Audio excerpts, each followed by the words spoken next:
नमस्कार दोस्तों, राम राम। ये समास है, ठीक है। ये समास से देखेंगे। पहले बता देता हूँ, सभी के लिए काम का है ना, चाहे वो किसी प्रकार की किसी भी स्तर की एग्ज़ाम हो। समास जैसे कि अव्ययीभाव की पहचान क्या है, तत्पुरुष समास कौन कौन से होते हैं, द्वंद्व, बहुब्रीहि, द्विगु, कर्मधारय, ये पढ़ चुके हैं कहीं न कहीं और जानते हैं कुछ ना कुछ तो। लेकिन वो क्या है कि जब बारीकी से क्वेश्चन पूछता है ना, तब सिस्टम बैठ जाता है ना। तत्पुरुष समास, कर्म तत्पुरुष है ना, ये देखेंगे। संप्रदान तत्पुरुष के लिए अपादान से पृथक होने के लिए, संबंध तत्पुरुष काके की, रारेरी, नानेनी, अधिकरण, मैं पर, द्वंद्व, ठीक। बहुब्री समास, तो तत्पुरुष में कौन कौन से हैं? तत्पुरुष में समास है जैसे कि ये है, वही ये जो है ना तत्पुरुष, ये 8 होते हैं। संस्कृत में 8 है, हिंदी में 6 है,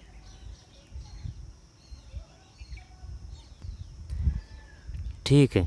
तो जैसे कि पूर्व कितने हैं तत्पुरुष संस्कृत के हिसाब से? जैसे कर्ता ने कर्म को, करण से द्वारा कर्त में, कर्ता ने कर्म को करण से द्वारा कर्त में, फिर संप्रदान के लिए कर्त में, अपादान से अलग होने कर्त में, अधिकरण में पर भी, संबोधन है अरे हो, फिर संबंध काके की रारेणी। जब 8 है संस्कृत में, तब अपन को 6 ही पढ़ने हैं। कौन कौन से हैं ये? कर्म तत्पुरुष को करण तत्पुरुष से द्वारा, करण तत्पुरुष, संप्रदान तत्पुरुष के लिए, अपादान से पृथक, अर्थ तो जानते हैं इनके, संबंध काके की रारेरी नानेनी, है ना, ये होता है जैसे प्रेम सागर, प्रेम का सागर। अधिकरण मैं पर भी है, मैं पे पर और भी है, मैं पे पर भी है। पे का उदाहरण नहीं दिया इसने, ठीक है। मैं कहता है, जैसे कि मैं का तो है ध्यान में मग्न, और कवियों में श्रेष्ठ, जीव दया, जीव पर दया, लेकिन पे का उदाहरण नहीं दिया अधिकरण तत्पुरुष में। पे, मैं पर भी है, मैं पर भी, ये तो पता है, लेकिन पे का पता नहीं है भाई, पे दे रखा है ना, ध्यान रखना। द्वंद्व समास, माता पिता, है ना। बहुब्री समास, ठीक। बहुब्री में और कर्मधारय में भी चक्कर पड़ता है कभी कभी, द्विगु में। पीताम्बर, मुरारी, इसके बाद में द्विगु समास, दोराहा, पक्षदय, संपादक, भवनत्रय, ठीक। जैसे कि चतुर्भुज, चतुर्वर्ण, पंचामृत, ठीक है। तो यही है, काम कई हैं। चलिए देखते हैं एक एक को ढंग से याद करने की कोशिश करेंगे साथ के साथ। समास शब्द का शाब्दिक अर्थ होता है छोटा रूप। अतः जब 2 या 2 से अधिक शब्द पद अपने बीच की विभक्तियों का लोप कर जो छोटा रूप बनाते हैं, उसे समास या सामासिक शब्द या समस्त पद कहते हैं, ठीक है। दोबारा से देखते हैं। समास शब्द का शाब्दिक अर्थ होता है छोटा रूप। अतः जब 2 या 2 से अधिक शब्द या पद अपने बीच की विभक्ति का लोप कर जो छोटा रूप बनाते हैं, उसे समास या सामासिक शब्द या समस्त पद कहते हैं। जैसे रसोई के लिए घर, शब्दों में से के लिए विभक्ति का लोप करने पर नया शब्द बना रसोई घर। रसोई के लिए घर, तो के लिए विभक्ति का लोप करने पर नया शब्द बना रसोई घर, है ना। रसोई के लिए घर, तो के को हटा देते हैं, तो फिर रसोई घर, के लिए को हटाते हैं, है ना। के लिए, कर्ता ने कर्म को करण से द्वारा, संप्रदान के लिए, है ना, रसोई के लिए, ठीक है। तो इसमें कौन सा है? संप्रदान है, और तत्पुरुष है जो एक सामासिक शब्द है। किसी शब्द पद पर सामासिक शब्द को उनके विभिन्न पदों एवं विभक्ति सहित पृथक करने की क्रिया को समास का विग्रह कहते हैं। जैसे विद्यालय, विद्या के लिए आलय, माता पिता, माता और पिता, समास विग्रह कहते हैं। मतलब किसी समस्त पद या सामासिक शब्द को उसके विभिन्न पदों एवं विभक्ति सहित पृथक करने की क्रिया को समास का विग्रह कहते हैं। जैसे विद्यालय, विद्या के लिए आलय, माता पिता, माता और पिता। प्रकार, समास 6 प्रकार के होते हैं। अव्ययीभाव समास, तत्पुरुष समास, द्वंद्व समास, बहुब्री समास, द्विगु समास और कर्मधारय समास, ठीक है। अव्ययीभाव समास, है ना, जब चक्कर एक इसमें पड़ता है, एक तो द्विगु में पड़ जाता है ना, और एक बहुब्री में। तत्पुरुष तत्पुरुष, लेकिन जब वो छाँटना मुश्किल होता है, जब ऑप्शन देता है ना, तब वो, जैसे कि इसमें तत्पुरुष करें या फिर अव्ययीभाव समास करें। द्विगु में तो संख्यावाचक आता है, लेकिन कभी कभी द्विगु और बहुब्रीहि दे देता है, जैसे कि पंचाहार है ना, तो उनमें चक्कर पड़ता है बार बार में। तो इस वजह से देखना ज़रूरी है। कर्मधारा है, ठीक है, बहुब्रीहि में कर्मधारा में चक्कर पड़ता है। अव्ययीभाव समास को लेते हैं। अव्ययीभाव समास में प्राय पहला पद प्रधान होता है। पहला पद या पूरा पद अव्यय होता है। पहला पद या पूरा पद अव्यय होता है। वे शब्द जो लिंग, वचन, कारक, काल के अनुसार नहीं बदलते उन्हें अव्यय कहते हैं। जब पता कैसे चलेगा कि भाई ये अव्यय है? वे शब्द जो लिंग, वचन, कारक, काल के अनुसार नहीं बदलते उन्हें अव्यय कहते हैं। पहला पद पूरा पद, पहला पद या पूरा पद, पहला पद या पूरा पद अव्यय होता है। वे शब्द जो लिंग, वचन, उदाहरण है जैसे कि यथाशक्ति। वे शब्द जो लिंग, वचन, कारक, काल के अनुसार नहीं बदलते उन्हें अव्यय कहते हैं। यदि एक शब्द की पुनरावृत्ति हो और दोनों शब्द मिलकर अव्यय की तरह प्रयुक्त हो, वहाँ भी अव्ययीभाव समास होता है। यदि एक शब्द की पुनरावृत्ति हो और दोनों शब्द मिलकर अव्यय की तरह प्रयुक्त हो, वहाँ भी अव्ययीभाव समास होता है। यदि एक शब्द की पुनरावृत्ति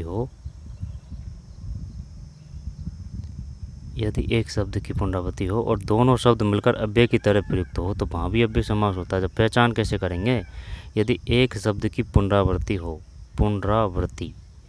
एक शब्द की पुनरावृत्ति हो और दोनों शब्द मिलकर अव्यय की तरह प्रयुक्त हो, तो वहाँ अव्ययीभाव समास होता है ना। एक मिनट, AI से पूछते हैं, ये बताइए, जो अव्ययीभाव समास है, एक शब्द की पुनरावृत्ति हो और दोनों शब्द मिलकर अव्यय की तरह प्रयुक्त हो, वहाँ भी अव्ययीभाव समास होता है। इसको समझाइए डिटेल से। जी बिल्कुल।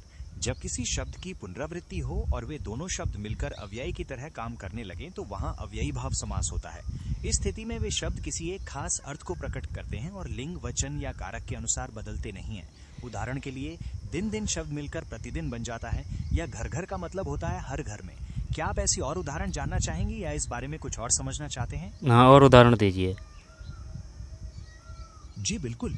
कुछ और उदाहरण हैं, जैसे रातों रात, जिसका अर्थ होता है पूरी रात भर। इसी तरह हाथों हाथ का मतलब होता है एक हाथ से दूसरे हाथ में, और बीचों बीच का अर्थ होता है एकदम केंद्र में। क्या आप इन उदाहरणों से समझ पा रहे हैं? तो फिर ये बताइए, जैसे कि जो द्वंद्व है, द्वंद्व समास, फिर अव्ययीभाव समास, इनमें अंतर कैसे करेंगे? द्वंद्व समास और अव्ययीभाव समास में अंतर करना बहुत आसान है। द्वंद्व समास में दोनों शब्द मुख्य होते हैं और उनके बीच में और छुपा होता है, जैसे माता पिता का मतलब है माता और पिता। वहीं अव्ययीभाव समास में पहला शब्द मुख्य होता है और पूरा शब्द अव्यय की तरह काम करता है, जैसे प्रतिदिन का मतलब है हर दिन। क्या आप इसे और स्पष्ट समझने के लिए कुछ और उदाहरण देखना चाहेंगे? हाँ, और बताइए। देखिए, एक और उदाहरण लेते हैं। द्वंद्व समास में जैसे भाई बहन हुआ, इसका मतलब होता है भाई और बहन। इसमें दोनों पद बराबर महत्व रखते हैं। वहीं अव्ययीभाव समास में जैसे यथाशक्ति हुआ, इसका मतलब होता है शक्ति के अनुसार। यहाँ यथा शब्द मुख्य है, जो पूरे पद के अर्थ को बदल देता है। क्या अब आपको इन दोनों का फर्क और अच्छे से समझ आ रहा है? तो फिर अव्ययीभाव के बारे में बताइए भाई, जैसे कि अलग कैसे करेंगे? जैसे कि भाई चल, इसमें वही है तत्व, ये जो द्वंद्व समास है या फिर वो द्वंद्व अव्ययीभाव समास है। अव्ययीभाव समास को पहचानने का सबसे आसान तरीका यह है कि आप उसमें पहला पद देखें। अगर पहला पद कोई उपसर्ग हो, जैसे प्रति, यथा, भर, या फिर शब्द की पुनरावृत्ति हो, जैसे दिन दिन, तो वो अव्ययीभाव समास ही होगा। इसमें पूरा शब्द अव्यय की तरह काम करता है, जिसका अर्थ बदलता नहीं है। तो इसका मतलब यानी कि जो अगर उपसर्ग आ रहे हैं, अगर अव्ययीभाव समास में अगर प्रथम शब्द उपसर्ग आ रहे हैं, तो उसमें क्या अव्ययीभाव समास रहेगा? जी हाँ, बिल्कुल सही। अगर अव्ययीभाव समास में प्रथम पद कोई उपसर्ग हो, तो वो अव्ययीभाव समास ही कहलाता है, जैसे प्रति उपसर्ग से प्रतिदिन या यथा उपसर्ग से यथाशक्ति। ये पहचान बहुत कारगर है। क्या आप इस नियम को किसी और उदाहरण के साथ समझना चाहते हैं? तो जैसे कि अब एक उदाहरण है यथेच्छा, तो अब इसमें उपसर्ग कहाँ है और फिर भी इसमें अव्ययीभाव समास है। यथेच्छा शब्द में उपसर्ग है यथा। ये यथा और इच्छा के मेल से बना है और इसका अर्थ होता है इच्छा के अनुसार। क्योंकि इसका पहला पद एक अव्यय है, इसलिए ये अव्ययी भाव समास का एक अच्छा उदाहरण है। क्या आप कोई और शब्द समझना चाहेंगे? हाँ बताइए। तो जैसे कि एक मिनट, जैसे कि आ समुद्र है, अब इसमें उपसर्ग कौन सा है भाई? आ उपसर्ग है इसमें। हाँ सही है। उदाहरण दीजिए, 5 उदाहरण दीजिए। जी हाँ, आपने बिल्कुल सही पहचाना। आ समुद्र शब्द में आ उपसर्ग है। इसी तरह आ उपसर्ग का प्रयोग करते हुए अव्ययी भाव समास के 5 उदाहरण हैं। आजीवन, जिसका अर्थ होता है जीवन भर। आ जन्म, जिसका अर्थ होता है जन्म से लेकर। आ मरण, जिसका अर्थ होता है मरण तक। आ कंठ, जिसका अर्थ होता है कंठ तक। आ बाल वृद्ध, जिसका अर्थ होता है बालकों से लेकर वृद्धों तक। क्या आप ऐसे और उदाहरण जानना चाहेंगे? ये था भाई गूगल जेमिनी AI। ठीक है, अब काफ़ी जो कंफ्यूज हैं वो दूर हो चुके हैं अपने, है ना। दोबारा से लेते हैं। समास शब्द का शाब्दिक अर्थ होता है छोटा रूप। अतः जब दो या दो से अधिक शब्द पद अपने बीच की विभक्ति का लोप कर जो छोटा रूप बनाते हैं उसे समास सामासिक शब्द या समस्त पद कहते हैं।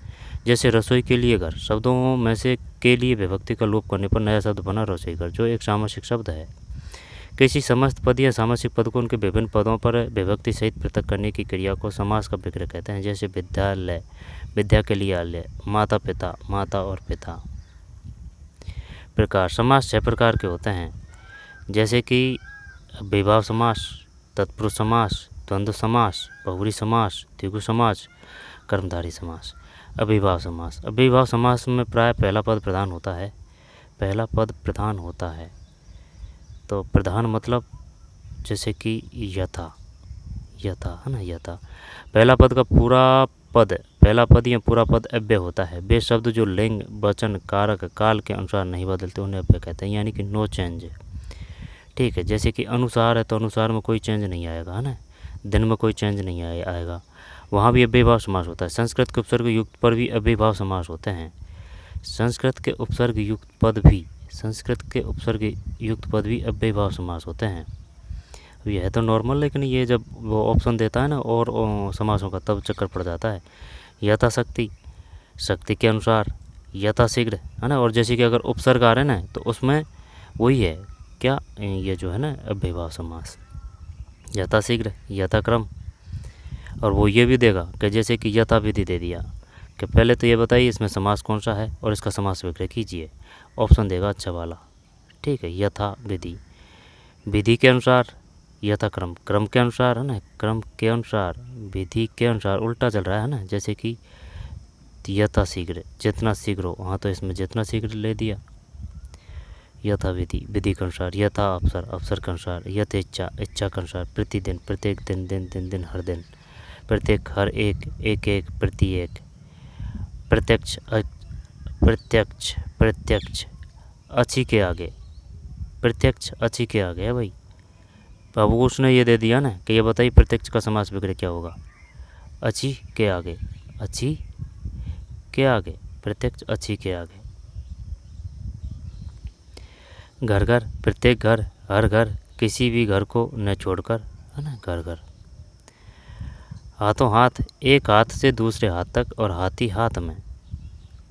घर घर, प्रत्येक घर, घर घर, प्रत्येक घर।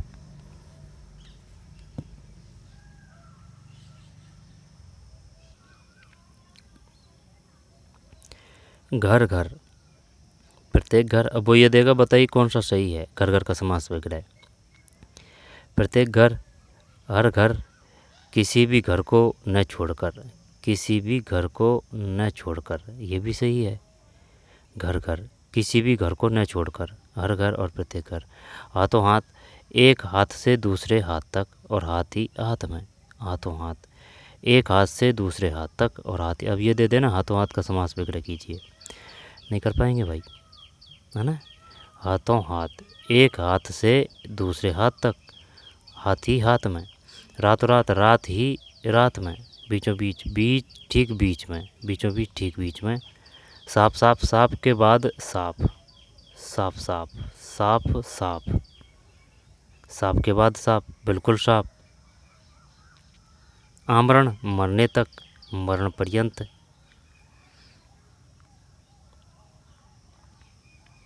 आसमुद्र समुद्र पर्यंत, भरपेट पेट भरकर, अनुकूल जैसा कूल है वैसा, याव जीवन जीवन पर्यंत, निर्विवाद बिना विवाद के, दरअसल असल में, बाकायदा कायदे के अनुसार।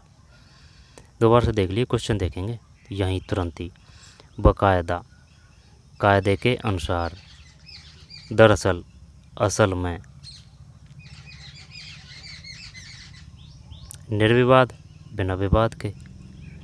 अब जैसे कि पहचान तो उन्हें कर देंगे कि भाई जैसे कि अगर उपसर्ग आ रहा है ना, अगर उपसर्ग आ रहा है ना, जैसे कि प्रत्यय प्रति यथेच्छा यथा यथा यथाक्रम है ना, तो कर देंगे कि हाँ भाई इसमें अभिभाव है। लेकिन समास विग्रह नहीं होगा भाई। घर घर प्रत्येक घर, इस प्रकार से तो हो जाएंगे घर घर तो कहे। एक हाथ से दूसरे हाथ तक, हाथ ही हाथ में, रातों रात रात ही रात में, बीचों बीच ठीक बीच में, साफ साफ साफ के बाद साफ, बिल्कुल साफ, मरने तक मरण पर्यंत, आसमुद्र समुद्र पर्यंत, भरपेट पेट भरकर। जो वही तो बात है। अब कैसे करें इसको, जैसे कि उसने ये दे दिया आसमुद्र का समास विग्रह कीजिए। आसमुद्र आसमुद्र आसमुद्र, आमरण, भरपेट पेट भरकर, ये तो क्या कर देंगे आसमुद्र समुद्र पर्यंत, अनुकूल जैसा कूल है वैसा, याव जीवन जीवन पर्यंत, निर्विवाद बिना विवाद के, निर्विवाद निर्विवाद बिना विवाद के, दरअसल असल में, दरअसल असल में, फिर बाकायदा कायदे के अनुसार।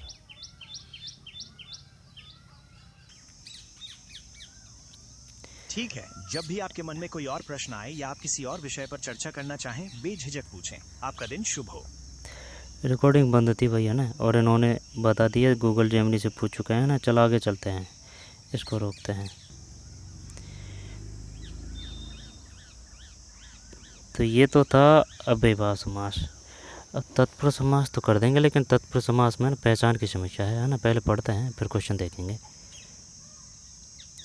तत्पुरुष समास। तत्पुरुष समास में दूसरा पद पर पद प्रधान होता है, अर्थात विभक्ति का लिंग वचन दूसरे पद के अनुसार होता है। इसका विग्रह करने पर कर्ता व संबोधन की विभक्तियों ने, हे, ओ, अरे के अतिरिक्त किसी भी कारक की विभक्ति प्रयुक्त होती है। ने, हे, ओ, अरे के अतिरिक्त किसी भी प्रकार की कारक की विभक्ति प्रयुक्त होती है तथा विभक्तियों के अनुसार इसके उपभेद होते हैं। तत्पुरुष समास, जैसे कि ये तत्पुरुष समास है। तत्पुरुष समास में दूसरा पद प्रधान होता है, अर्थात विभक्ति का लिंग वचन दूसरे पद के अनुसार होता है। लिंग वचन दूसरे पद के अनुसार होता है। इसका विग्रह करने पर कर्ता व संबोधन की विभक्तियों ने, हे, ओ, अरे के अतिरिक्त किसी भी कारक की विभक्ति प्रयुक्त होती है तथा विभक्तियों के अनुसार ही उसके उपभेद होते हैं। जैसे कर्म तत्पुरुष को, कर्म तत्पुरुष को, कर्ण तत्पुरुष से द्वारा, संप्रदान तत्पुरुष के लिए, है ना। ये समझ से होगा भाई ये। जैसे कि विद्यालय, कि भाई जो विद्या के लिए आलय है ना, के लिए आ रहा है। जैसे कि कर्म तत्पुरुष 6 है हिंदी में, कौन से हैं? ऊपर का नहीं है, कर्ता ने कर्म को जो कर्ता नहीं है, ठीक है। और नीचे का जो है ना संबोधन, वो नहीं है। बाकी के हैं, जैसे कर्ता ने छोड़ दिया तो फिर कर्ता ने कर्म को कर्ण से द्वारा संप्रदान के लिए अपदान से अलग होने के अर्थ में अधिकरण में पर भी संबोधन नहीं है, संबंध है सिर्फ। संबंध का मतलब है काके की रारेरी नानेनी, काके की रारेरी नानेनी, काके की रारेरी नानेनी। जब कृष्णार्पण, कृष्ण को अर्पण,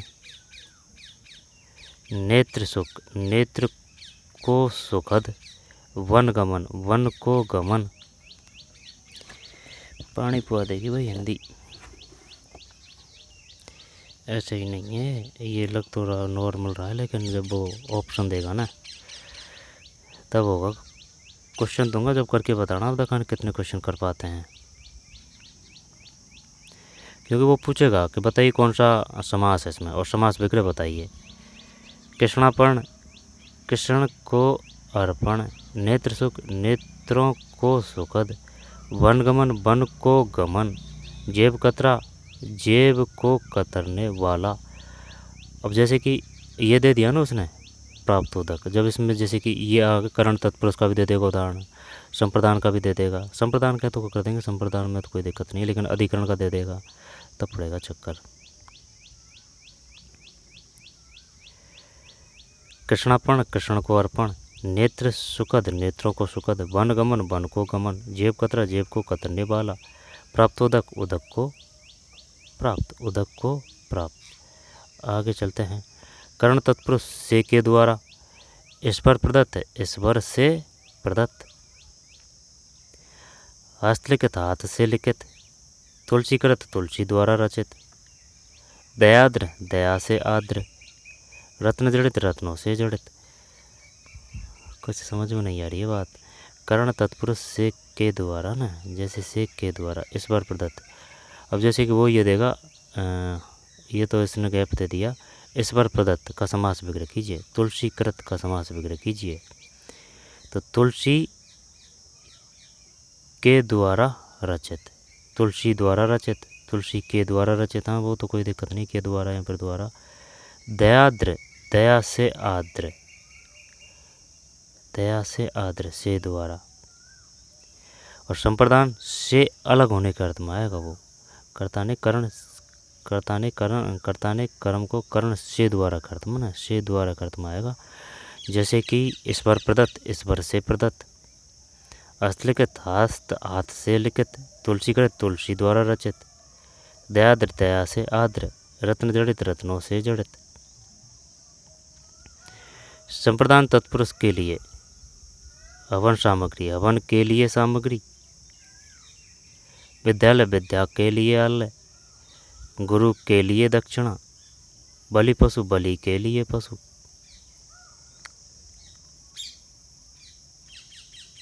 हवन सामग्री, हवन के लिए सामग्री। ये तो कर देंगे ना, जैसे कि समझना पड़ेगा। तो जैसे कि ये वही के लिए है, विद्यालय के लिए, गुरु दक्षिणा, गुरु के लिए दक्षिणा। बलि पशु, बलि के लिए पशु।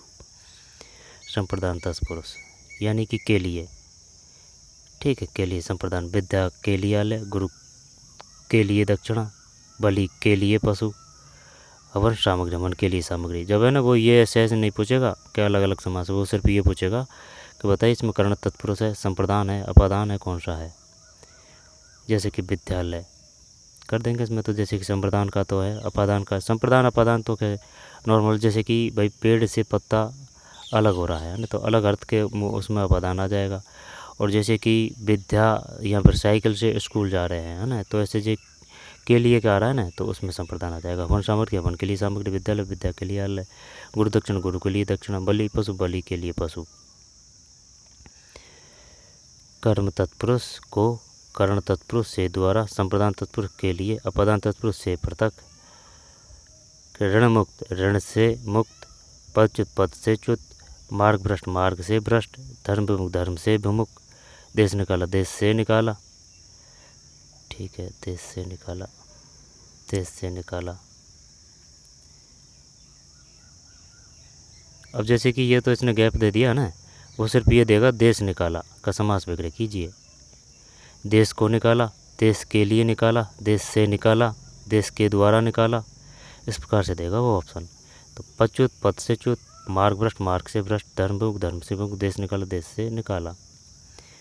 संबंध तत्पुरुष काके की रारेरी नाने नी होते हैं ना, ये तीन ही दिया है इसमें। संबंध तत्पुरुष की पहचान काके की रारेरी नाने नी। जब मंत्रिपरिषद, मंत्रियों की परिषद। फिर प्रेम सागर, प्रेम का सागर। काके की रारेरी नाने नी। राजमाता, राजा की माता। अमचूर, आम का चूर्ण। रामचरित, राम का चरित्र। इनके उदाहरण देखते हैं भाई। कर्म तत्पुरुष के उदाहरण बताइए 10। कर्म तत्पुरुष में पूर्व पद के साथ को विभक्ति का लोप होता है। आइए इसके 10 उदाहरण देखें। गगनचुंबी, जिसका अर्थ है गगन को चूमने वाला। चिड़ीमार, जो चिड़ियों को मारने वाला हो। माखन चोर, जो माखन को चुराता हो। यश प्राप्त, यानी यश को प्राप्त किया हुआ। जेब कतरे, जो जेब को कतरता हो। ग्रहगत, जो ग्रह को गया हो। शरणागत, जो शरण में आया हो। मतदाता जो मत को देने वाला हो, मुंह तोड़ जो मुंह को तोड़ने वाला हो, और स्वर्ग प्राप्त जिसका मतलब है स्वर्ग को प्राप्त हुआ। क्या आप किसी और आप ये बताइए, जैसे कि पता कैसे करेंगे कि भाई इसमें कर्म तत्पुरुष होगा या फिर कर्ण तत्पुरुष होगा या फिर संप्रदान तत्पुरुष होगा? ये बहुत ही अच्छा सवाल है। इसे समझने के लिए आपको इनकी विभक्तियों पर ध्यान देना होगा। कर्म तत्पुरुष में को कारक चिन्ह होता है, जैसे गगन को चूमने वाला गगनचुंबी।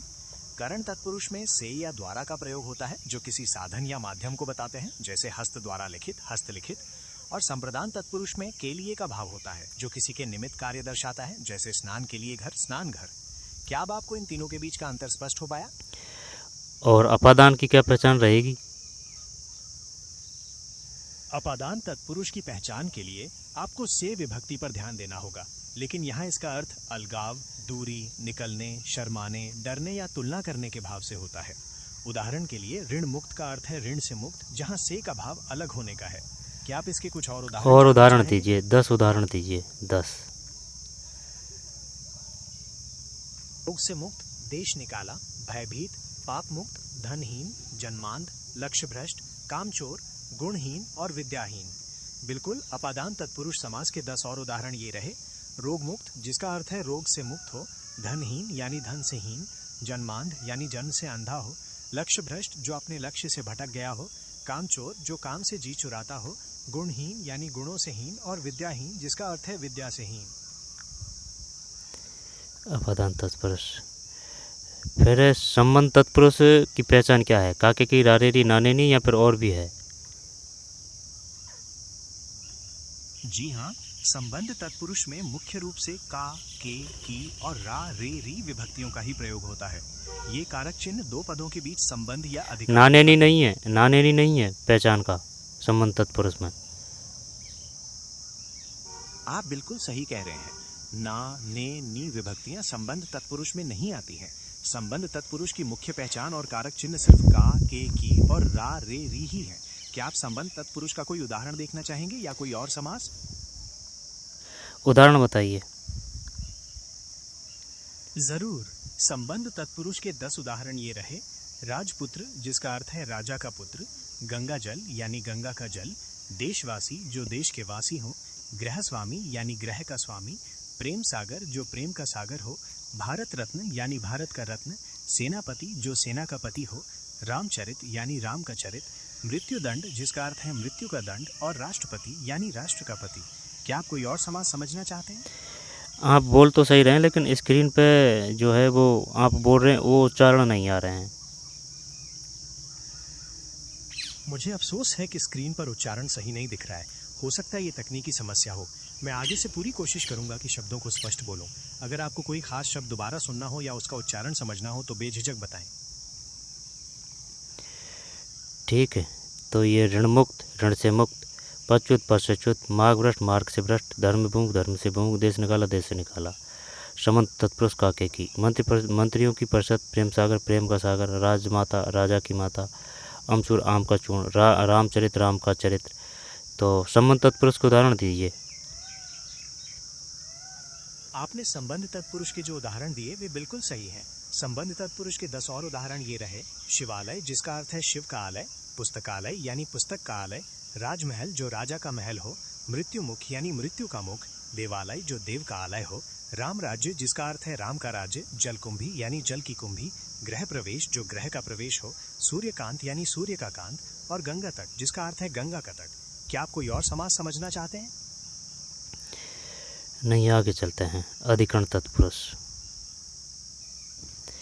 अधिकरण तत्पुरुष में पे पर है ना, वनवास, वन में वास, जीवदया, जीवों पर दया, ध्यानमग्न, ध्यान में मग्न, गुण सवार, गुणों पर सवार, दृष्टांत घी में पका, गृहतान। अधिकरण गृहतान, घी में पका अन्न, कवि पुंगव, कवियों में श्रेष्ठ। द्वंद्व समास में दोनों पद प्रधान होते हैं, दोनों पद प्राय एक दूसरे के विलोम होते हैं, सदैव नहीं।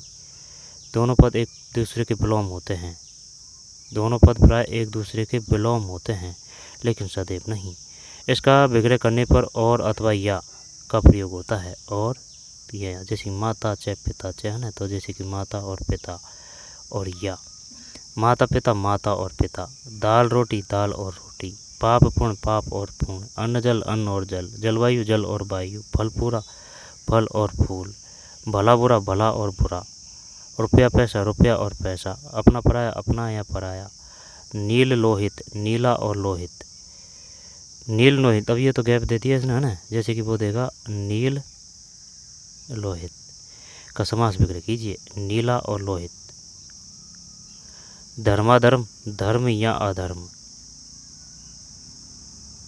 सुरासुर सुर या असुर, सुर और असुर, शीतोष्ण शीत या उष्ण, यशाप्यशय यश या अपशय, यशाप्यशय यश या अपशय, शीतातप शीत या आतप, शीत या आतप शीतातप। ये बढ़िया क्वेश्चन है। जैसे कि यशाप्ययस का समास विग्रह कीजिए, यशाप्ययस का यश या अपयश। क्या करें भैया, द्वंद्व समास। ये द्वंद्व समास ऐसे नहीं है, क्योंकि वो है ना, जैसे कि आपने पढ़ा था कौन सा, अव्ययीभाव समास, अव्ययीभाव समास और तत्पुरुष समास, उनके उदाहरण देगा इसमें द्वंद्व समास के अगर पूछेगा ना तो। ठीक है, द्वंद्व समास माता पिता, है ना, जैसे कि विलोम याद रख लेते हैं भाई। एक तो विलोम होता है पाप पुण्य अन्न जल, लेकिन हमेशा भी बात नहीं है कि हमेशा ही हो। जलवायु, है ना, जैसे कि जलवायु फल फूल भला बुरा रुपया पैसा, ये तो सही है।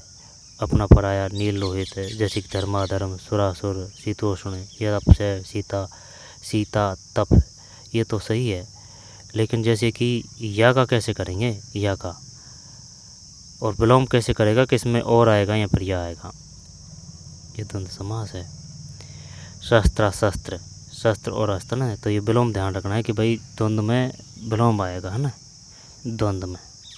द्वंद्व में दिगु, दिगु में तो संख्यावाचक है, लेकिन पहचान कैसे करेंगे देखते हैं पहले। बहुब्री समास,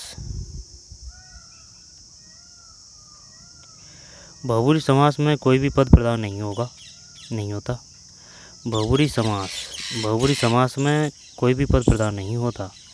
इसमें प्रयुक्त पदों के समान अर्थ की अपेक्षा अन्य अर्थ की प्रधानता रहती है। बहुब्री समास में कोई भी पद प्रधान नहीं होता। इसमें प्रयुक्त पदों के सामान्य अर्थ की अपेक्षा अन्य अर्थ की प्रधानता रहती है। इसका विग्रह करने पर वाला है, जो, जिसका, जिसकी, जिसके, वह आदि आते हैं बहुब्री समास। बहुब्री समास में कोई भी पद प्रधान नहीं होता। ठीक है भैया ना, ये बात बहु की कर रहा है। इसमें प्रयुक्त पदों के सामान्य अर्थ की अपेक्षा अन्य अर्थ की प्रधानता होती है ना, क्योंकि बहु आ रहा है तो बहु से लगा लेंगे कि भाई कोई और अर्थ है। इसका विग्रह करने पर बाला है ना, बाला अलग है, बाला है जो, जिसका, जिसकी, जिसके, वह आदि आते हैं। बाला है जो, जिसका, जिसकी, जिसके, वह।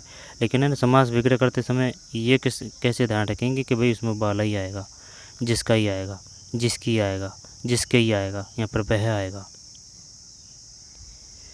गजानन, गज का आनन है जिसका वह। गणेश, गज का आनन है जिसका वह। गणेश, त्रिनेत्र, तीन नेत्र हैं जिसके वह। शिव, चतुर्भुज, चार भुजाएं जिसकी वह। विष्णु, षडानन, षठ है आनंद जिसके वह। कार्तिकेय, दशानन, दस है आनंद जिसके वह। घनश्याम, घन जैसा, अब जैसा दे दिया इसमें, जैसे कि घन श्याम, घन जैसा श्याम है जो वह कृष्ण। तो कर्म धारा की कैसे पहचान करेंगे, घन श्याम, जैसे कि पीतांबर, पीत है अंबर जिसके वह। विष्णु, पीत है अंबर जिसके, पीतांबर, पीत है अंबर जिसके वह। विष्णु, चंद्रचूड़, चंद्रचूड़ पर है जिसके वह। चंद्रचूड़ पर है जिसके वह। पहले समझते हैं इसको भाई। एक तो बहुव्रीहि है और एक और है ना, वो दूसरा क्या नाम है, द्विगु। द्विगु में जैसे कि दो राहों का समाहार, पक्षदय दो पक्षों का समूह है, पक्षदय दो राहा, त्रिभुज त्रिलोक हैं, त्रिलोकी जैसे भुवन त्रय चौमासा, और चतुर्भुज चतुर्वर्ण पंचामृत है ना, पंचामृत, और इसमें चंद्रमुखी दिगंबर। यही तो समस्या है। चल एआई की सहायता लेते हैं।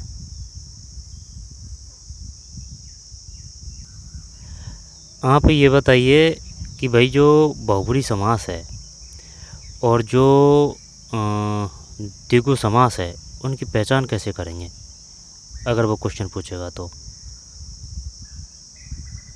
बहुव्रीहि समास और द्विगु समास में अंतर करना बहुत आसान है।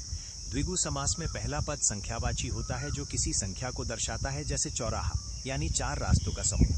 वहीं बहुव्रीहि समास में कोई भी पद प्रधान नहीं होता, बल्कि दोनों पद मिलकर किसी अन्य तीसरे पद की ओर संकेत करते हैं, जैसे दशानन यानी 10 मुख वाले रावण। क्या आप इसे कुछ और उदाहरणों नहीं, वो बात तो सही है आपकी, लेकिन जैसे कि पता कैसे लगेगा कि भाई इसमें बहुब्रीहि आया है या फिर इसमें द्विगु आया है? जैसे कि वो दे देगा चंद्रचूड़ दे दिया, ठीक है, यहाँ पर जैसे कि चतुर्भुज दे दिया, ठीक है, और बहुब्रीहि का, और वो उसको अलग डिफरेंट से सही तरीके से समझाइए बहुब्रीहि और द्विगु को। बात को और स्पष्ट करते हैं। जैसा कि आपने चतुर्भुज का उदाहरण दिया, ये शब्द दोनों समासों में आ सकता है। यदि इसका अर्थ केवल 4 भुजाएं लिया जाए तो ये द्विगु समास होगा, क्योंकि इसमें संख्या 4 प्रमुख है। लेकिन अगर इसका अर्थ भगवान विष्णु के रूप में लिया जाए, जो कि एक विशेष अर्थ है, तो ये बहुव्रीहि समास कहलाएगा। इसी तरह चंद्रचूड़ भी बहुव्रीहि समास का उदाहरण है, जिसका अर्थ है जिसके चूड़ा यानी शिखर पर चंद्रमा हो, अर्थात भगवान शिव। यहाँ पर किसी संख्या की बात नहीं हो रही, बल्कि एक विशिष्ट पहचान बताई जा रही है। क्या ये अंतर अब आपको कुछ अधिक स्पष्ट हुआ? और बताइए, सही समझ में नहीं आई बात, क्योंकि द्विगु को कैसे अलग करेंगे और ये जो है ना, इसको कैसे करेंगे? चलिए इसे और आसान तरीके से समझते हैं। द्विगु समास की पहचान ये है कि उसका पहला शब्द हमेशा कोई संख्या होती है, जैसे पंच मतलब 5, त्रय मतलब 3। ये समाज किसी समूह या समाहार को बताता है, जैसे त्रिफला यानी 3 फलों का समूह। बहुव्रीहि समास में कोई संख्या नहीं होती, बल्कि दोनों शब्द मिलकर किसी खास तीसरे अर्थ की ओर इशारा करते हैं, जैसे दशानन का मतलब है दशमुख रावण और नीलकंठ का मतलब है नीले कंठ वाले भगवान शिव। क्या अभी अंतर आपके लिए थोड़ा और स्पष्ट हुआ? नहीं, वो बात तो सही है आपकी। अब जैसे कि आप तो इसका समास बिगड़े करके बता रहे हैं, लेकिन उसमें तो वो ऑप्शन देगा ना भाई एग्जाम में, तो कि भाई जैसे कि चतुर्भुज है, त्रिनेत्र है ना, 2 उदाहरण ये दे दिया, और फिर वो वहाँ से दे देगा कि भाई त्रिनेत्र है, ठीक है, ये चतुर्भुज इसमें से भी दे दिया, या फिर चतुर्वर्ण दे दिया, तो वो अलग कैसे करेंगे? पंचामृत दे दिया, वो पूछ रहा हूँ मैं। परीक्षा में विकल्पों को सही चुनने का सबसे अच्छा तरीका ये है कि आप उस शब्द का प्रयोग देखें। अगर कोई शब्द किसी खास देवी देवता या किसी विशिष्ट व्यक्ति के लिए इस्तेमाल हो रहा है, तो वो ज्यादातर बहुव्रीहि समास होता है, जैसे त्रिनेत्र भगवान शिव के लिए। वहीं अगर शब्द सिर्फ संख्या और समूह को बता रहा हो और उसमें कोई विशेष अर्थ ना निकले, तो वो द्विगु समास होगा, जैसे पंचामृत यानी 5 अमृतों का मिश्रण। क्या आप इस तरीके से अभ्यास करके देखना चाहेंगे? हाँ, बताइए। ठीक है, तो पहला शब्द है नवरात्र। बताइए इसमें कौन सा समास होगा, द्विगु या बहुव्रीहि? नवरात्र में द्विगु होगा। बिल्कुल सही, नवरात्र में द्विगु समास है, क्योंकि इसमें पहला पद नव संख्या को दर्शाता है। अब बताइए दशानन में कौन सा समास होगा? 10 है आनंद, दशानन रावण को है ना, रावण का है दशानन, वो है, वो क्या बहुव्रीहि है। एकदम सही, दशानन में बहुव्रीहि समास है, क्योंकि ये संख्या ना बताकर रावण के विशिष्ट रूप की ओर संकेत करता है। क्या आप एक और उदाहरण के साथ अभ्यास करना चाहते हैं? हाँ, बताइए।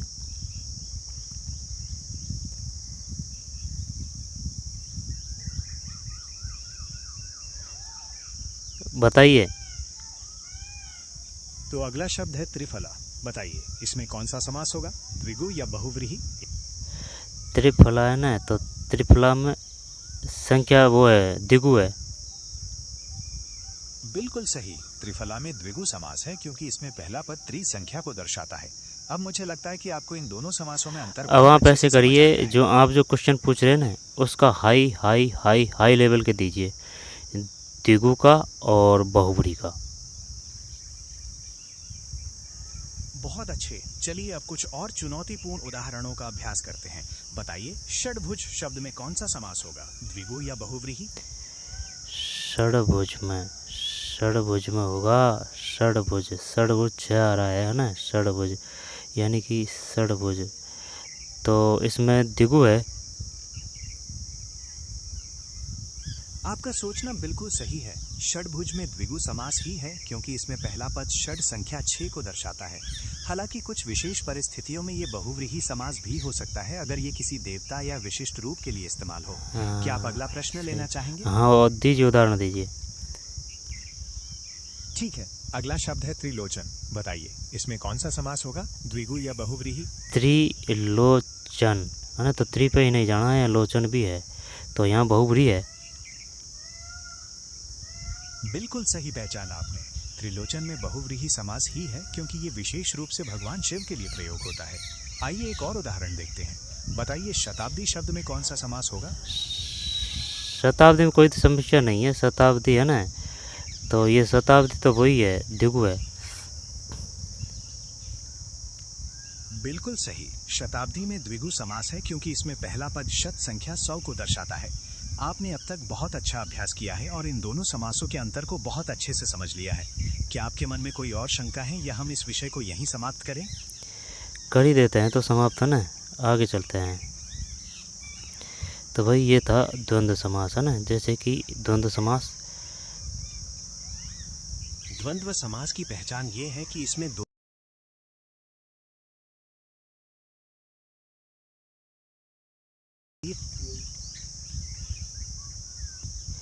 है ना, तो जैसे कि द्वंद्व समास है ये, तो द्वंद्व समास में कोई दिक्कत नहीं है। विलोम ध्यान रखना है भाई, ये नई बात है, ये विलोम होते हैं लेकिन सदैव नहीं। पाप पुण्य, अन्न जल, जलवायु, फल फूल, भला बुरा, अपना पराया, नील लोहित, नील लोहित, नील लोहित, ये अच्छा क्वेश्चन है। नील लोहित, नील लोहित, धर्माधर्म, सुरासुर, शीतोष्ण, यशापेश, सीता तप, जैसे कि सीता तप। अब इसमें कैसे पता चलेगा कि भाई जैसे कि सीता और तप, हाँ जैसे कि शीत और तप, यशापेश, शीतोष्ण, सुरा और सुर, धर्माधर्म, नील लोहित, अपना पराया। फिर शस्त्रास्त्र, शस्त्र और शस्त्र, शस्त्र और अस्त्र, कृष्णार्जुन, कृष्ण और अर्जुन। अब बहुव्रीहि पे चलते हैं। बहुव्रीहि समास में कोई भी पद प्रधान नहीं है, कोई दिक्कत नहीं है, अटकेंगे जहाँ समस्या आएगी एआई पूछ लेंगे, और वो एआई हल्की बड़ी बात नहीं है। गूगल जेमिनी है और गूगल सब चीज़ों का वो है ना, सब चीज़ बता देता है गूगल, कहीं भी नहीं अटकने देता है। ठीक है, गूगल मैप है, चाहे कितनी भी है, अपन जो फ़ोन चला रहे हैं वो गूगल के माध्यम से चलाएं। हाँ 10% गलती हो जाती है, लेकिन ये नहीं कि 90% गलती होती है, 10% हो जाती है। जब जैसे कि अगर कोई अपन मात्रा का उच्चारण कर रहे हैं, जैसे कि अपन जो इंसान नहीं समझता, जैसे कि भाई दन दन दन है ना, कि बताइए कौन सी मात्रा है, तो वो बोलने में ना वो नहीं समझ सकता, लिख देते हैं जब तो समझ लेता है, बस वही समस्या होती है और कोई समस्या नहीं है। बहुव्रीहि समास, बहुव्रीहि समास में कोई पद प्रधान नहीं होता। इसके प्रयुक्त पदों के सामान्य अर्थ की अपेक्षा अन्य अर्थ की प्रधानता रहती है ना। कोई पद प्रधान, बहुव्रीहि समास में कोई पद प्रधान नहीं होता। इसमें प्रयुक्त पदों के सामान्य अर्थ की अपेक्षा अन्य अर्थ की प्रधानता रहती है। इसका विग्रह करने पर वाला है, वाला। अब ये समास विग्रह पे तो चक्कर पड़ेगा, पहचान तो कर लिख है। वाला है जो, जिसका, जिसकी, जिसके, वह। समास विग्रह नहीं होता भाई। गजानन, गज का आनन है जिसका वह। त्रिनेत्र, तीन नेत्र है जिसके वह शिव भगवान। चतुर्भुज, चार भुजा है जिसकी वह विष्णु। षडानंद, षठ है आनंद जिसके वह कार्तिकेय। दशानंद, 10 है आनंद जिसके वह रावण। घनश्याम, घन जैसा श्याम है जो वह कृष्ण। पीताम्बर, पीत है अमर जिसके वह विष्णु। चंद्रचूड़ पर है जिसके वह, ठीक। गिरधर, गिरी को धारण करने वाला है जो वह गिरधर। मुर का अरि है जो वह मुरारी। आंसू शीघ्र प्रसन्न होता है जो वह आशुतोष। नीला है लहू जिसका वह नील लोहित। नील, तो ये तो उसने ये अव्ययभाव का भी दे दिया, नील लोहित का। भाई नील लोहित तो उसने अव्यय भाव का भी दे दिया। नील लोहित, नील लोहित, ये जो है ना द्वंद्व समास का दे दिया। नील लोहित, नील लोहित, नीला और लोहित, और ये है बहुब्री। नील लोहित, नीला है लहू जिसका वह। वज्रपाणी, वज्र है पाणी में जिसके वह। सुग्रीव, सुंदर है ग्रीवा जिसकी वह। मधुसूदन, मधु को मारने वाला है जो वह।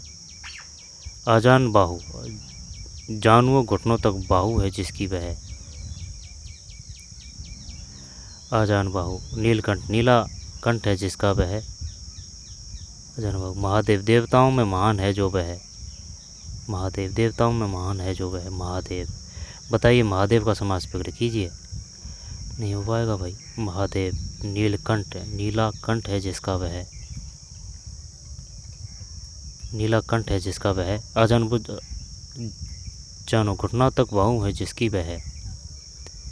आजान बाहु। मधुसूदन, मधु को मारने वाला है जो वह, है ना। तो क्या कह रहा है ये, जैसे कि बहुत समस्या ये है कि भाई कहाँ तो वाला आएगा, कहाँ जिसका आएगा, कहाँ जिसके आएगा, वो है समस्या। इसका विग्रह करने वाला है जो, जिसका, जिसकी, जिसके, वह आदि। वाला है जो, जिसका, जिसकी, जिसके वह। वाला है जो, जिसका, जिसकी, जिसके वह। वाला है जो, जिसका, जिसकी, जिसके वह।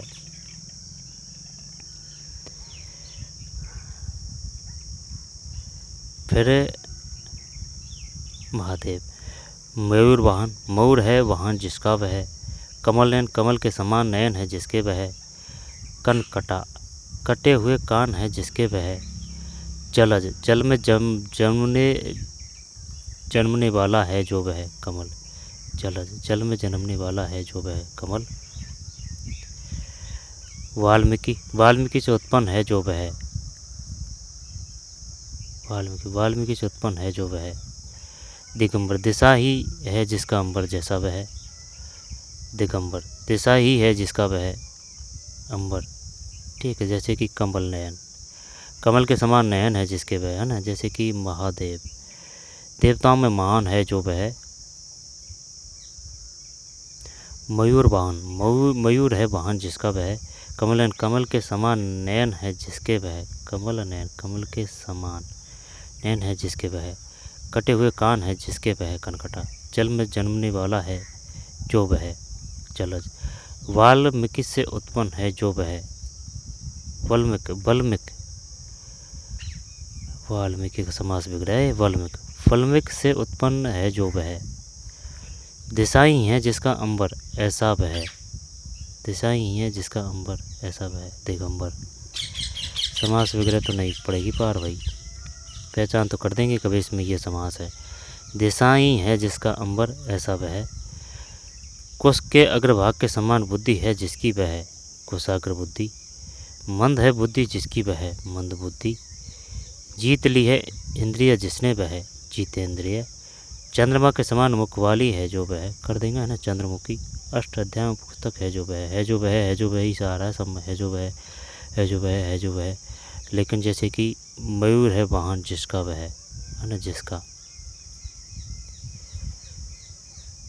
इसका विग्रह करने वाला है जो, जिसका, जिसकी, जिसके वह आदि आते हैं। द्विगु समास। द्विगु समास में प्राय पूर्व पद संख्यावाचक होता है और कभी कभी पर पद भी संख्यावाचक देखा जा सकता है। पूर्व पद संख्यावाचक होगा, इसमें तो कोई दो राय नहीं है। ठीक है, और जो है ना वो बहुब्री, बहुब्री की समस्या ये है, उसमें जैसे कि वो अलग आएगा, है ना, उसका अलग अर्थ होगा बहुब्री में। ठीक है, पूर्व पद संख्यावाचक होता है और कभी कभी पर पद यानी पिछले का पद भी संख्यावाचक देखा जा सकता है। द्विगु समास में प्रयुक्त संख्या किसी समूह का बोध कराती है, अन्य अर्थ का नहीं, जैसा कि बहुब्री समास में देखा है। इसका विग्रह करने पर समूह या समाहार शब्द प्रयुक्त होता है।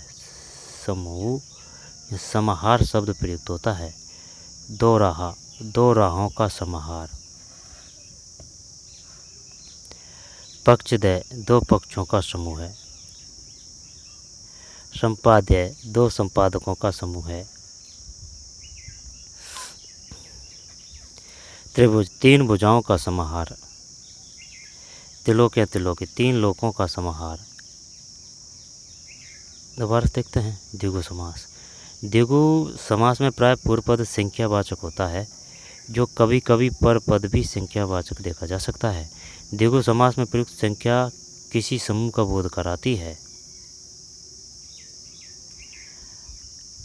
अन्य अर्थ का नहीं। आई बात समझ में? सिर्फ संख्या ही का ही ध्यान रखना है। द्विगु समास में प्रयुक्त संख्या किसी समूह का बोध कराती है, अन्य अर्थ का नहीं। तो संख्या ही पकड़ना है ना। और वो बहुब्री देगा तो वो अलग अर्थ में आएगा। अपन को अगर वो संख्या का ही बोध कराता है तो वो सिर्फ द्विगु है, चाहे वो कोई भी हो, किसी प्रकार का उदाहरण हो। संख्या किसी समूह का बोध कराती है, प्रयुक्त संख्या किसी समूह का बोध कराती है, समूह का। लेकिन है ना, वो ये देखना पड़ेगा, जैसे कि वो समूह का बोध है ना, वो जैसे कि भगवान के लिए है, या प्रो अलग अर्थ दे रहा है ना, तो वो जब तो वो बहुब्री है, अलग अर्थ दे रहा है ना तब तो वो बहुब्री है। ठीक है, जैसे कि संख्या वही बहुब्री में भी तो आती है, तो समूह का बोध कराती है। संख्या किसी समूह का बोध कराती है, अनर्थ का नहीं, जैसा कि बहुब्री समास में देखा है। इसका विग्रह करने पर समूह या समाहार शब्द प्रयुक्त होता है। इसका विग्रह करने पर समूह या समाहार शब्द प्रयुक्त होता है। दोराहा दो राहों का समाहार। दो पक्षों का समूह है। संपादक दो संपादकों का समूह है। तीन भुजाओं का समाहार। त्रिलोकी तीन लोकों का समाहार। त्रिरत्न तीन रत्नों का समूह है। संकलन त्रय तीन का समाहार। संकलन त्रय है ना, ये वो लास्ट वाला की कह रहा है, लास्ट वाला भी संख्यावाचक हो सकता है। भुवन त्रय ये तो अलग दे दिया इसने, लेकिन वो देगा नहीं, वो सिर्फ ये देगा भुवन त्रय का। बताइए समास विग्रह क्या है, कौन सा है? तीन भुवनों का समाहार। चौमासा चतुर्मास चार मासों का समाहार।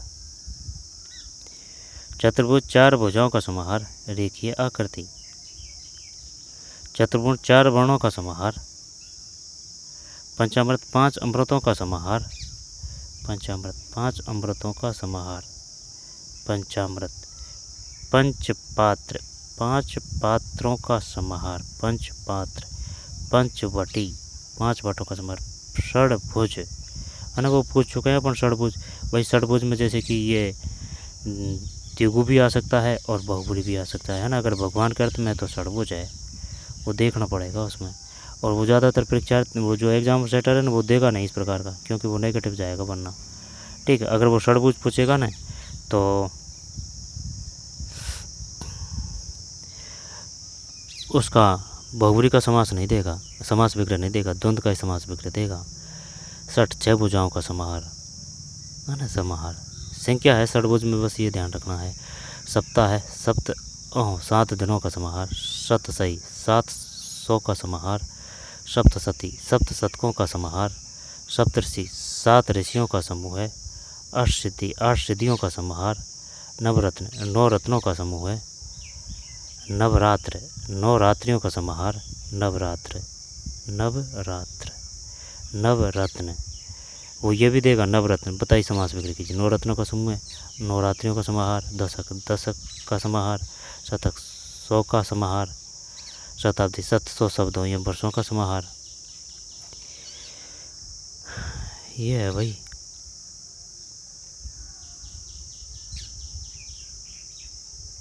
समास अब इस पढ़ने में तो 10 मिनट लगती, लेकिन है ना वो बारीकी है, वो देखना है ना। जानते हैं जानने को तो कि भाई ये बेवाव समास, लेकिन जब ऑप्शन देगा ना वो बढ़िया बड़े ऑप्शन देगा जो पता नहीं चल पाएगा। और समास विग्रह की तो अब भी समस्या है कि भाई समास विग्रह कैसे करें, है ना। इसमें तो प्रत्यय होगा, वो उपसर्ग होंगे भाई इसमें तो ना। लिंग वचन कारक काल के अनुसार नहीं बदलते, उन्हें अव्यय कहते हैं। पहला पद प्रधान होता है। यदि एक शब्द की पुनरावृत्ति हो तो दोनों शब्द मिलकर अव्यय की तरह प्रयुक्त होते हैं, वो वहाँ भी अव्यय समास होता है। यदि एक शब्द की पुनरावृत्ति हो और दोनों शब्द मिलकर अव्यय की तरह प्रयुक्त हो तो वहाँ भी, यदि एक शब्द की पुनरावृत्ति हो और दोनों शब्द मिलकर अव्यय की तरह प्रयुक्त हो तो वहाँ भी अव्यय समास होगा। संस्कृत के उपसर्ग युक्त पद भी अव्ययभाव समास होते हैं। संस्कृत के उपसर्ग यथाशक्ति, यथाशीघ्र, यथाक्रम, प्रत्येक, हर एक, एक एक, प्रति एक, प्रत्यक्ष, अच्छी के आगे, प्रत्यक्ष, अच्छी के आगे, यथेच्छा, इच्छा के अनुसार, यथावसर, अवसर के अनुसार, यथाविधि, विधि के अनुसार।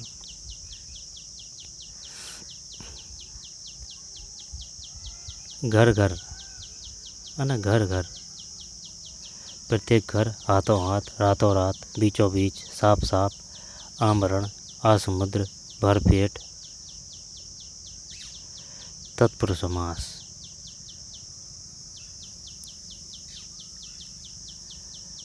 तत्पुरुष समास में दूसरा पद पर प्रधान है ना, यानी लास्ट का प्रधान होता है, अर्थात विभक्ति का लिंग वचन दूसरे पद के अनुसार होता है।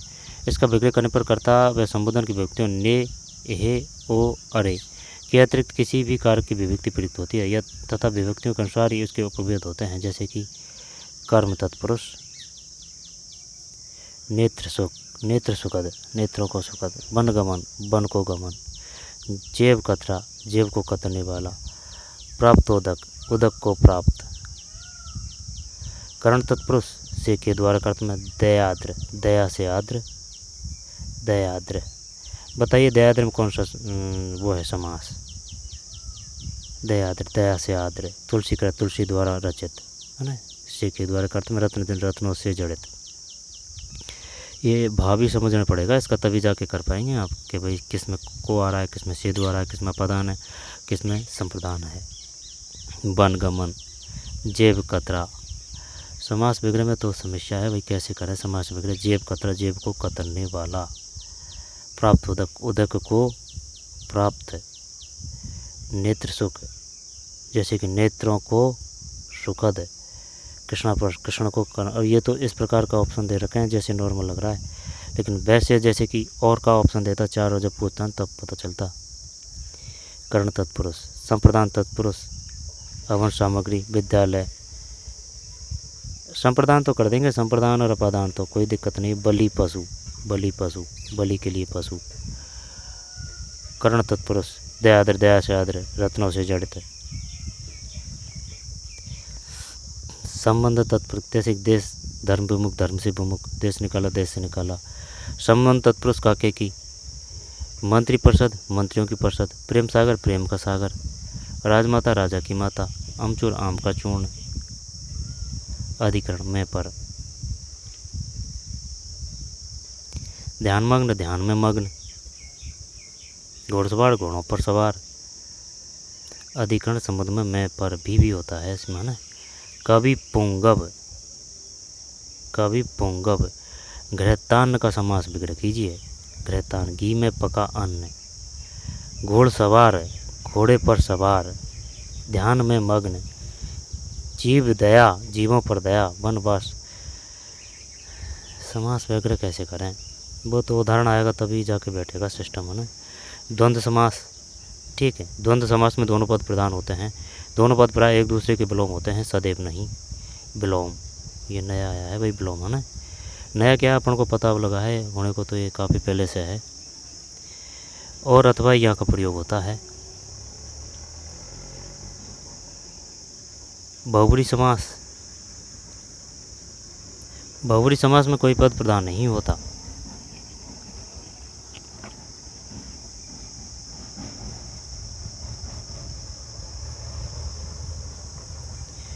गजानन, त्रिनेत्र, चतुर्भुज, षडानन, दशानन, घनश्याम, पीताम्बर।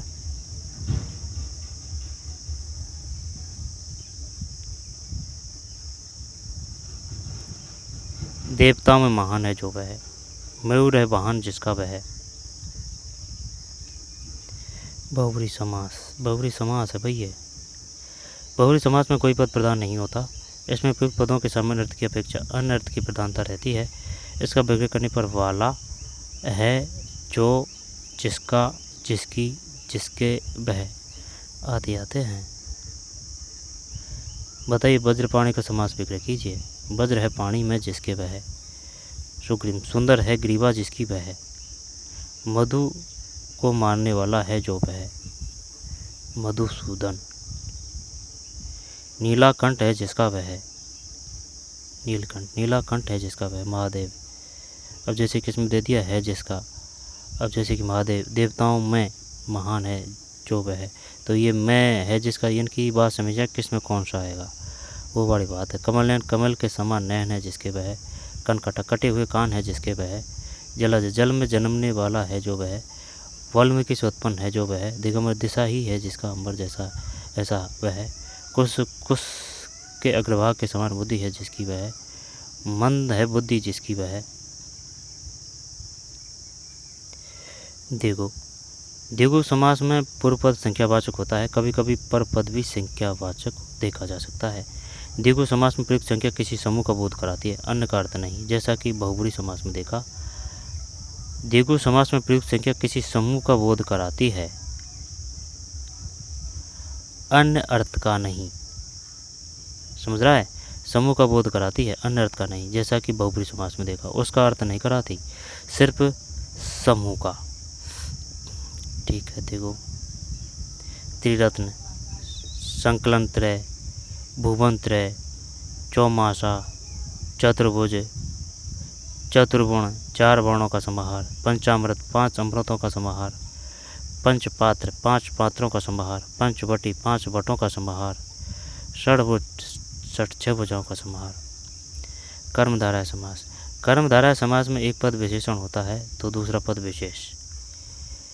एक पद विशेषण होता है, दूसरा पद। अब ये तो ऐसे याद कर रखा है ना, जैसे कि भाई कर्म है और धार्य है, यानी कि ये कर्म के आधार, यानी कैटेगरी, जाति, काला घोड़ा नीला पीला, है ना, इस प्रकार से आएंगे ना, वो कर्मधार्य है ना, यानी कि ये काम के अनुसार विभाजन करता है ना। जाति घोड़ा काला पीला नीला, है ना, कर्म कर्म के हिसाब से आएगा ये ऐसे याद कर रखा है भाई। देखते हैं, कर्म ना नाम से ही पता चल रहा है कर्म।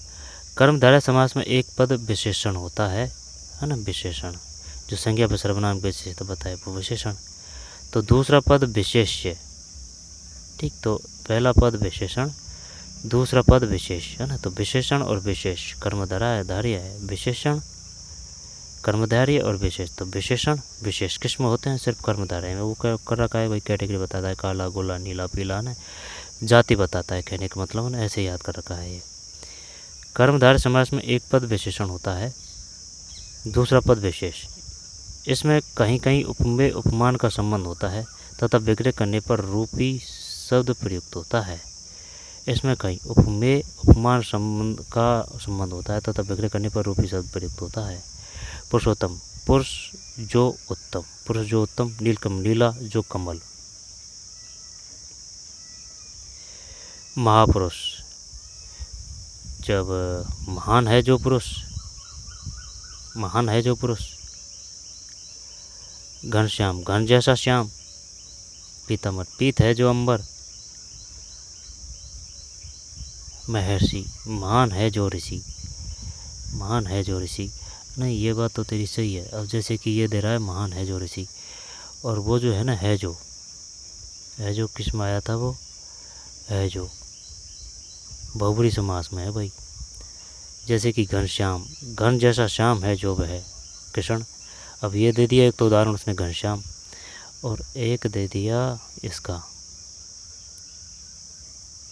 कर्मधारय का नीलकमल।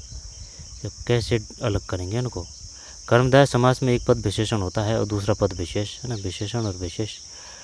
इसमें कहीं कहीं उपमेय उपमान का संबंध होता है तथा विग्रह करने पर रूपी शब्द प्रयुक्त होता है, रूपी शब्द प्रयुक्त होता है। पुरुषोत्तम, पुरुष जो उत्तम। नीलकमल, नीला जो कमल, नीला जो कमल। इसमें कहीं कहीं उपमेय उपमान का संबंध होता है तब विग्रह करने पर रूपी शब्द प्रयुक्त होता है। फिर महापुरुष, महान है जो पुरुष। घनश्याम, घन जैसा श्याम, घन जैसा श्याम, घन जैसा श्याम, घन जैसा श्याम। पीताम्बर पीता है जो अंबर, महर्षि महान है ज्योतिषी। है ना, ऐसे पूछते हैं कि भाई ये बताइए हमको कि हम जैसे कि बहुब्री समास है और ये जो कर्मधारय समास है, ठीक, इनको अलग कैसे कर पाएंगे, पूछते हैं ना। ये बताइए जैसे कि कर्मधारय समास है और बहुब्री समास है, तो उनको कैसे अलग कर पाएंगे कि भाई इसमें कर्मधारय समास आएगा और इसमें बहुब्री समास आएगा। पहचान बताइए और उदाहरण बताइए। कर्मधारय समास और बहुव्रीहि समास में अंतर समझना बहुत आसान है, बस कुछ बातों का ध्यान रखना पड़ता है। कर्मधारय समास में शब्दों के बीच विशेषण विशेष्य या उपमान उपमेय का संबंध होता है, यानी पहला पद दूसरे पद की विशेषता बताता है। वहीं बहुव्रीहि समास में दोनों ही पद मिलकर किसी तीसरे पद की ओर संकेत करते हैं और उनका अपना कोई विशेष अर्थ नहीं निकलता, बल्कि कोई बाहरी अर्थ प्रमुख होता है। आइए इसे एक उदाहरण से समझते हैं। जैसे नीलकंठ शब्द है, अगर हम इसका अर्थ नीला है जो कंठ लगाते हैं तो ये कर्मधारय समास होगा, क्योंकि कंठ की विशेषता बताई जा रही है। लेकिन अगर हम इसका अर्थ नीला है कंठ जिसका, यानी भगवान शिव लगाते हैं, तो ये बहुव्रीहि समास होगा। क्या आप कोई अन्य उदाहरण देकर इसे और समझना चाहेंगे? हाँ बताइए। चलिए एक और उदाहरण लेते हैं, जैसे दशानन। अगर हम इसका अर्थ 10 है आनंद जिसके लगाते हैं, जिसका अर्थ रावण से है, तो ये बहुव्रीहि समास होगा, क्योंकि ये किसी तीसरे व्यक्ति की ओर संकेत करता है। वहीं अगर हम इसे सिर्फ 10 आनंद का समूह मानेंगे तो ये संख्यावाचक पद होने के कारण द्विगु समास में भी आ सकता है, लेकिन कर्मधारय के दृष्टिकोण से देखें तो ये दशों आनंद की विशेषता बता रहा है। क्या ये उदाहरण स्पष्ट हुआ? नहीं, वो तो बात आपकी सही है, लेकिन जैसे कि हम कैसे पता करेंगे कि भाई इसमें जैसे कि कर्मधारय आएगा, है ना, क्योंकि हम उन पे समास विग्रह नहीं आ रहा है। तो कर्मधारय आएगा, यहाँ पर बहुब्री समास आएगा, यहाँ पर द्विगु आएगा। तो द्विगु में तो जैसे कि आप बता रहे हैं कि भाई उसमें आपको संख्यावाचक पकड़नी है ना, भाई संख्या का समाहार, यहाँ पर संख्या बता रहा है तो वो तो द्विगु है ना, तो उसमें तो संख्या पकड़नी है, ठीक है। और जैसे कि बहुब्री है तो बहुब्री में आपने बता रखा है कि भाई जैसे कि बहुब्री है तो क्या, तो ये बताइए कर्मधारय और बहुब्री इनको कैसे अलग करेंगे। अब जैसे कि बहुब्री है, ठीक है, तो बहुब्री में तो अलग तीसरा अगर अर्थ बता रहा है ना, वो अलग अन्य अर्थ बता रहा है, तो भाई वो तो बहुब्री है, ठीक है। द्विगु है तो भाई उसका मतलब है अगर वह संख्या का समाहार, यहाँ पर संख्या का ही बात कर रहा है ना, तो वो द्विगु है, पकड़ लेंगे, कोई दिक्कत नहीं, बहुब्री और द्विगु। लेकिन अगर जैसे कि उसने दे दिया कर्मधारय और द्विगु का बहुब्री का दे दिया, तो फिर कैसे अलग करेंगे ये बताइए। कर्मधारय और बहुव्रीहि में अंतर समझने के लिए आप इस बात को ध्यान में रखें कि कर्मधारय में पद आपस में विशेषण विशेष्य का संबंध बताते हैं, यानी पहला पद दूसरे पद की विशेषता बताता है। वहीं बहुव्रीहि समास में दोनों पद मिलकर किसी तीसरे पद की ओर संकेत करते हैं। उदाहरण के लिए पीताम्बर शब्द लीजिए। अगर इसका अर्थ पीला है जो अंबर लगाते हैं तो ये कर्मधारय समास होगा, लेकिन अगर हम इसका अर्थ पीला है अंबर जिसके यानी भगवान विष्णु लगाते हैं तो ये बहुव्रीहि समास होगा। क्या ये अंतर आपको स्पष्ट हुआ? जब वही तो बात है, जब हम कैसे लगाएं, जैसे कि उसने आंसर दे दिया, और जैसे कि अगर उसने दे दिया ऑप्शन में कर्मधारय और कर्मधारय ना दे के उसने दे दिया बहुब्री, ठीक, और द्विगु दे दिया, तो उसमें फिर बहुब्री होगा ये पीताम्बर में। जी हाँ, अगर ऑप्शन में कर्मधारय समास नहीं है और बहुव्रीहि और द्विगु समास दिए गए हैं तो पीताम्बर में बहुव्रीहि समास ही होगा। ऐसा इसलिए क्योंकि पीताम्बर एक विशेष अर्थ यानी भगवान विष्णु की ओर संकेत करता है, जो कि बहुव्रीहि समास की पहचान है। अब जैसे कि उसने फिर जैसे कि ये जो बहुब्री समास ना दे के ऑप्शन में कर्मधारय समास दे दिया, तो फिर वो कर्मधारय समास होगा। जी हाँ बिल्कुल, अगर ऑप्शन में बहुव्रीहि समास नहीं दिया गया है और कर्मधारय समास और द्विगु समास के विकल्प हैं तो पीताम्बर में कर्मधारय समास ही माना जाएगा, क्योंकि वहां विशेषता को प्रमुखता मिल रही है। ठीक ठीक ठीक, और समझाइए। चलिए एक और उदाहरण लेते हैं, जैसे महात्मा। अगर हम इसका अर्थ महान है जो आत्मा लगाते हैं तो ये कर्मधारय समास है, क्योंकि यहाँ आत्मा की विशेषता बताई जा रही है। वहीं चंद्रशेखर शब्द देखिए, अगर हम इसे सिर्फ चंद्रमा है जिसके शिखर पर कहीं, जो कि भगवान शिव का विशेषण है, तो ये बहुव्रीहि समास माना जाएगा। क्या इन उदाहरणों से आपको अंतर और स्पष्ट हुआ? और बताइए और व्याख्या कीजिए। चलिए एक और प्रसिद्ध उदाहरण लेते हैं, गजानन। अगर हम इसका विग्रह गज के समान आनन करते हैं तो ये कर्मधारय समास होगा, क्योंकि यहाँ मुख की तुलना हाथी के मुख से की गई है। लेकिन अगर हम इसका विशेष अर्थ जिसके समान गज का मुख है यानी भगवान गणेश लगाते हैं तो ये बहुव्रीहि समास होगा। क्या आप अब इन दोनों समासों में आसानी से अंतर कर पाएंगे?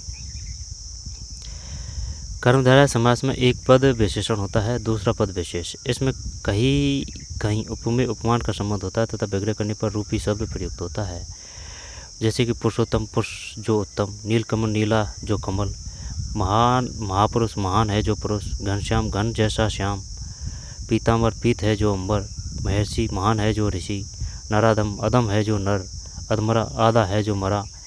इनकी व्याख्या बताइए और डिटेल से बताइए कि भाई जैसे कि द्विगु है और ये जो है कर्मधारय है और बहुब्री है, ठीक है, इनको कैसे अलग कर पाएंगे।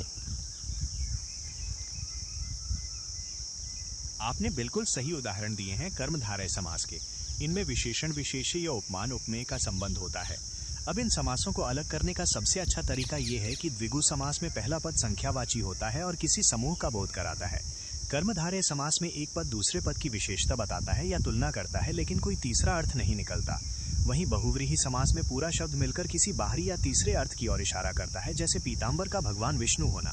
क्या आप इनमें से किसी खास शब्द का विग्रह करके और समझना चाहेंगे? तो जैसे कि द्विगु है, तो द्विगु में तो संख्या पकड़नी है। आई समझ में, जैसे कि भाई वो संख्या की बात कर रहा है या संख्या का समाहार कर रहा है ना, तो वो संख्या, तो वो तो द्विगु हो जाएगा, ठीक है।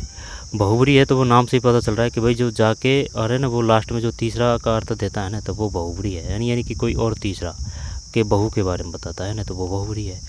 अब रही बात किसकी, कर्मधारय की, तो कर्मधारय में जैसे कि कैटेगरी के हिसाब से है ना, कभी कर्म के हिसाब से विशेषण, ठीक, और विशेष, उपमेय और उपमान, विशेषण विशेष उपमेय और उपमान। हाँ, आपने बिल्कुल सही समझा। द्विगु में संख्या, बहुव्रीहि में तीसरा अर्थ और कर्मधारय में विशेषण विशेष्य या उपमेय उपमान का संबंध रहता है। कर्मधारय समास को समझना हो तो बस ये देखिए कि क्या एक पद दूसरे पद के गुण या अवस्था के बारे में बता रहा है या उसकी तुलना कर रहा है। क्या आप कर्मधारय के किसी और उदाहरण के बारे में जानना चाहते हैं? ठीक है, तो फिर कर्मधारय समास में एक पद विशेषण होता है जो दूसरा पद विशेष। इसमें कहीं कहीं उपमेय उपमान का संबंध होता है तथा विग्रह करने पर रूपी शब्द प्रयुक्त होता है। पुरुषोत्तम पुरुष जो उत्तम, नीलकमल नीला है जो कमल, फिर महापुरुष महान है जो पुरुष, घनश्याम घन जैसा श्याम, पीताम्बर पीत है जो अंबर, महर्षि महान है जो ऋषि, नराधम अधम है जो नर, अधमरा आधा है जो मरा, रक्तांबर रक्त के रंग लाल है जो अंबर, कुमति कुत्सित जो मति, कुपुत कुत्सित जो पुत्र, दुष्कर्म दूषित है जो कर्म, दुष्कर्म दूषित है जो कर्म, चरम सीमा चरम है जो सीमा, लाल मिर्च लाल मिर्च।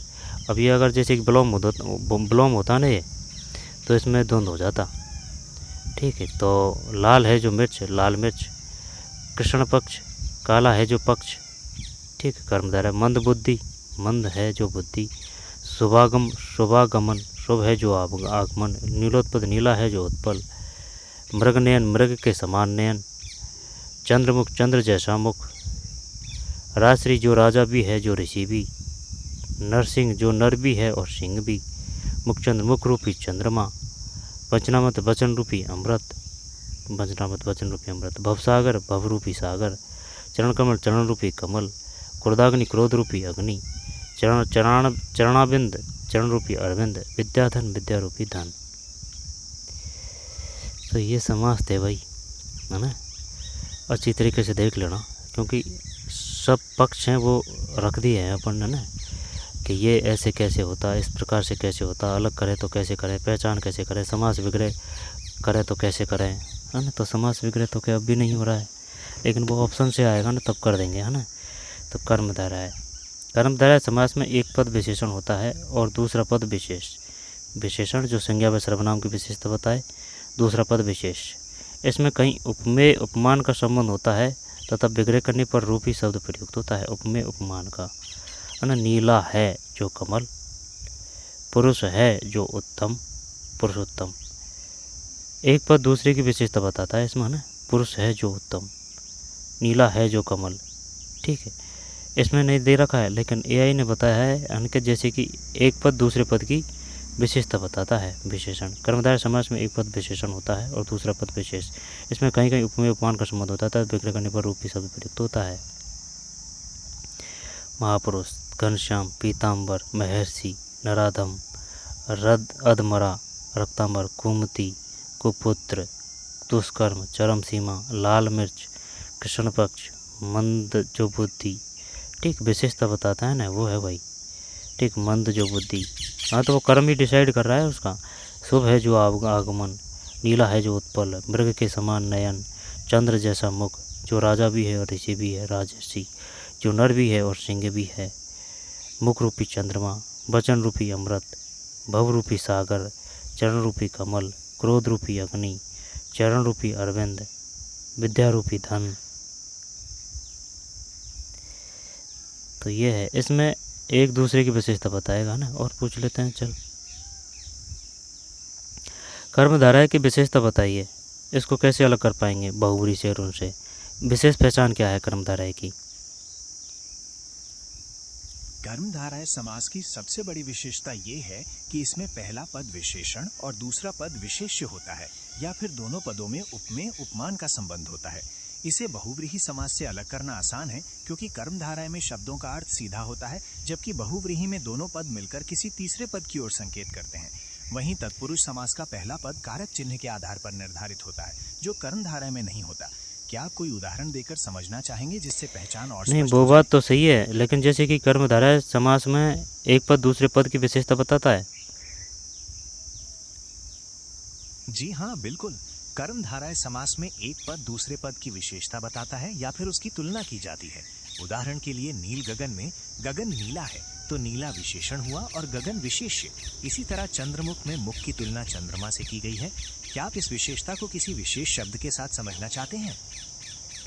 है ना, तो ये विषय, ये जो तुलना है ना, वो ध्यान रखना है। जैसे निरादम, अधमरा, रक्तांबर, कुमति, कुपुत्र, दुष्कर्म, है ना, वो यानी कि उसका कर्म डिसाइडेड कर रहा है ना। चरम सीमा, लाल मिर्च, कृष्ण पक्ष, है ना, काला गोला, नीला पड़ा, यानी कि वो कर्म बता रहा है ना, उसका कर्म पकड़ लेना कर्मधारा से, कि भाई कर्म बता रहा है तो कर्मधारा ही है। जैसे कि नरसिंह, जो नर भी है सिंह भी है, मुखचंद्र है ना, वचनामृत, भवसागर, ठीक है, क्रोधाग्नि का, अगर वो कर्म भी बता रहा है, कर्म से कर्मधार है, बहु से बहुव्री है, यानी कि वो जाता है फिर तीसरा का अर्थ देता है। द्विगु में तो संख्या ही पकड़नी, चाहे वो समाहार हो चाहे कैसे भी हो। अगर बहुव्री नहीं है उसमें और अगर कर्मधारय है तो कर्मधारय आ जाएगा ना, वो ऑप्शन पे देखना पड़ेगा। बहुव्री हो गया, कर्मधारय हो गया, बहुव्री हो गया, कर्म द्विगु हो गया। कर्मधारय में जैसे कि कर्म है ना, कर्म की विशेषता बताएगा वो, उसकी डिटेल बताएगा ना, जाति, घोड़ा, नीला, काला, पीला, है ना, जैसे कि कुपुत्र, कुशित, कुमति, कृष्ण पक्ष, ठीक है।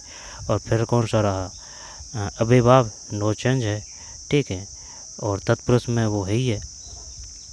तो चलिए मिलते हैं कोई और वीडियो में। जी धन्यवाद। बिल्कुल, आपने बहुत